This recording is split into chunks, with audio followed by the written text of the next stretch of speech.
உடைந்த நெஞ்சம். ஹரிஷின் குடும்பம் இனிய மகிழ்ச்சியான ஒரு குடும்பம். அப்பா அம்மாவுடன் கூட ஒரு செல்லமான நாய்க்குட்டியுடன் சந்தோஷமாக வாழ்ந்து வந்தான். ஹரிஷ் மிகவும் சுறுசுறுப்பான துடிதுடிப்பான பையன். ஏதாவது செய்து கொண்டும் விளையாடு கொண்டும் ஆர்வமாக இருப்பான்.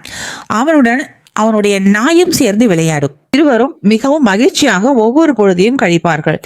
ஹரிஷின் வீட்டு வரவேற்பறை மிகவும் அழகாகவும் பெரிதாகவும் இருக்கும். அதில் விதவிதமான பொம்மைகளும் அலங்கார பொருட்களும் நிறைந்திருக்கும். இதில் மிகவும் சிறப்பு பெற்றது எது என்றால் அது இருக்கக்கூடிய ஒரு பீங்கான் பொம்மை. ஏனென்றால் அந்த பீங்கான் பொம்மை அவனுடைய பாட்டி அவனுக்கு அம்மாவிற்கு பரிசளித்த ஒரு பொருள். அதனை குடும்பத்தினர் அனைவரும் கண்டும் கருத்துமாக பார்த்து வருவார்கள். அப்படி இருப்பினும் ஹரிஷ் ஒரு நாள் அந்த பொம்மையை எடுத்து விளையாடி கொண்டிருக்கிறான். அந்த பொம்மை மிகவும் அழகானது, மிகவும் பழமை வாய்ந்தது. அந்த பீங்கான் பொம்மையை விளையாடும் போது கவனக்குறைவால் தவற விட்டு விட்டான். கீழே விழுந்த பொம்மை துண்டுகளாக உடைந்து விட்டது. அதை பார்த்ததும் ஹரிஷ் உறைந்து போகிறான். அவனுடைய இதய துடிப்பு அவன் காதுகளுக்கு கேட்கிறது. அவ்வளவு வேகமாக துடிக்கிறது.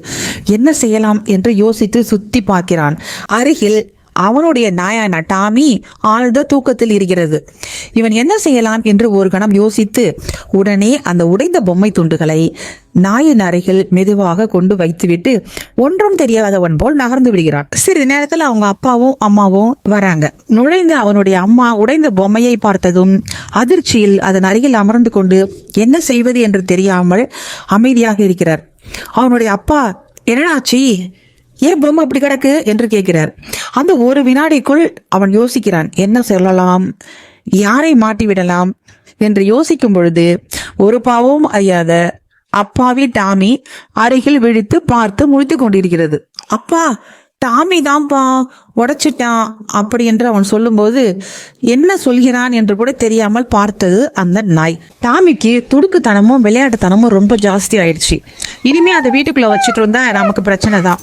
அதனால அதுக்கு சரியான தண்டனை கொடுக்கணும். டாமியை கொண்டு வெளியில கட்டி போட்டுருவோம், அதுதான் அவனுக்கு சரியான தண்டனையா இருக்கும் அப்படின்னு நினைக்கிறேன். வெளியில் கட்டி போட இழுத்து கொண்டு போகும்போது அந்த நாய் திரும்பி அதனுடைய இருப்பிடத்தை பார்த்து கொண்டே போகுது. அதை பார்க்கும்போது ஹரிஷ்க்கு மனசுக்குள்ளார என்னவோ செய்யுது. உணவு முடித்து விட்டு அனைவரும் தூங்க போறாங்க. அப்பா அம்மா 2 பேரும் உறங்கி விட்டாங்க. ஆனா ஹரிஷால தூங்க முடியல. அந்த கதவோர இடுக்கின் வழியாக அந்த நாயினுடைய முனகல் ஒளி கேட்பது போலவே அவனுக்கு தோன்றுகிறது. ஜன்னல் வழியாக எட்டி பார்க்கிறான். அந்த டாமி குளிரில் நடுங்கி சுருண்டு படுத்துக்கொண்டு முனகி கொண்டிருந்தது. அதை பார்த்ததும் ஹரிஷ் அதிர்ச்சியில் உறைந்து விட்டான். டாமிக்கு கிடைத்த தண்டனை யாரால் வந்தது? நம்மால் வந்தது. அந்த தண்டனையை பெற வேண்டியவன் நான். ஆனால் பாவம், ஒன்றும் அறியாத டாமி என்னால் தண்டிக்கப்பட்டு விட்டது. அதை நினைக்கும் பொழுது அவனுக்கு மனதுக்குள் ஏதோ ஒரு இனம் புரியாத வேதனை தோன்றுகிறது. கண்களில் கண்ணீர் கொட்டுகிறது. அழ ஆரம்பித்து விட்டான். என் உச்சமாக ஓடி சென்று அம்மா அப்பாவை எழுப்புகிறான். அப்பா அம்மா, என்னை மன்னித்து விடுங்கள், நான் பொய் சொல்லிவிட்டேன். அந்த பொம்மையை உண்மையில் உடைத்தது நான் தான். ஆனால் நான் செய்த தவறுக்கு அந்த டாமி தண்டிக்கப்படுவதை என்னால் ஏற்றுக்கொள்ள முடியவில்லை. தயவு செய்து என்னை மன்னித்து விடுங்கள், டாமியை வீட்டுக்குள் கொண்டு வாருங்கள் என்று கதறினான். அவன் அப்பா அம்மாவிற்கு தன் மகன் பொய் கூறியதை எண்ணி கோபம் வந்தாலும் தான் செய்த தவறுக்கான தண்டனையை மற்றவர் அனுபவிக்கும் போது அதை ஏற்றுக்கொள்ள முடியவில்லை.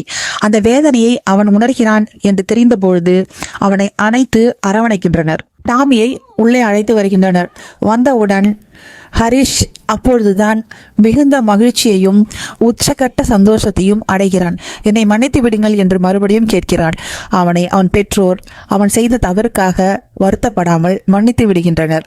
எனவே குழந்தைகளே, வாழ்க்கையில் எப்பொழுதும் பொய் சொல்லவும் கூடாது. உண்மையை ஒருபோதும் யாரிடமும் மறைக்க கூடாது. Thanks for watching Bingo Bing.